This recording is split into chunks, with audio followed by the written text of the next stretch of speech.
ক্ষমা প্রক্রিয়ায় ফ্যাসিস্ট সরকারের নেতাদের নির্বাচনে অংশ নেওয়ার সুযোগ দেওয়ার পায়তারা বিএনপি মেনে নেবে না মন্তব্য করেছেন দলটির মহাসচিব মির্জা ফখরুল ইসলাম আলমগীর। সেই সাথে সরকারকে দ্রুত নির্বাচনের পথে হাঁটারও পরামর্শ দেন এই নেতা। এদিকে জাতীয় প্রেস ক্লাবে এক আলোচনায় বিএনপির ভাইস চেয়ারম্যান শামসুজ্জামান দুদু বলেন, জুলাই আন্দোলনে আওয়ামী লীগ চূড়ান্তভাবে পালিয়ে গেছে। এখন গণতন্ত্রের জন্য অতি জরুরি হচ্ছে একটি নির্বাচন। বুধবার জাতীয় প্রেস ক্লাবে জাতীয়তাবাদী বাস্তুহারা দলের প্রতিষ্ঠাতা ও সাবেক সভাপতি শরীফ হাফিজুর রহমানের স্মরণ সভায় যোগ দেন বিএনপির কয়েকজন নেতা।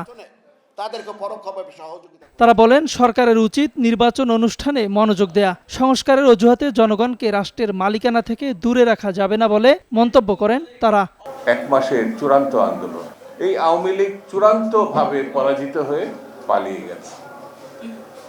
এই পালিয়ে যাওয়ার মধ্যে দিয়েই গণতন্ত্রের সম্ভাবনা দেখা দিয়েছে। সেই গণতন্ত্রের উত্তরণের জন্য এখন খুব জরুরি হচ্ছে একটি নির্বাচন। সংস্কারের অজুহাতে জনগণকে রাষ্ট্রের মালিকানা চর্চা থেকে বিরত রাখা যাবে না, যাবে না, যাবে না। আমাদেরকে কেউ কেউ চিহ্নিত করতে চায় আমরা সংস্কার বিরোধী। আমরাই তো সবার আগে সংস্কারের কথা বলেছি। সুন্দরভাবে আগামী দিনে কিভাবে বাংলাদেশ নতুনভাবে গড়ে উঠবে, সেই আন্দোলনকে আমরা গড়ে তুলতে পারি, সেই প্রত্যয় নিয়ে আপনারা কাজ করে যাবেন।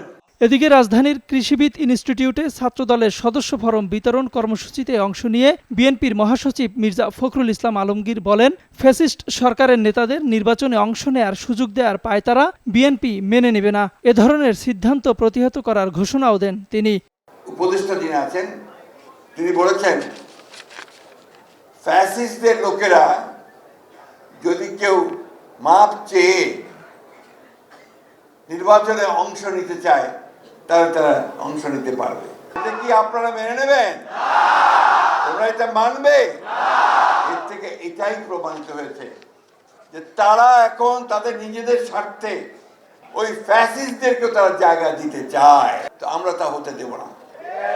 বিএনপি মহাসচিব দ্রুত গঠনমূলক আলোচনার মাধ্যমে নির্বাচনের পথে হাঁটতে সরকারের প্রতি আহ্বান জানান। তাওহিদুল ইসলাম, নিউজ 24, ঢাকা।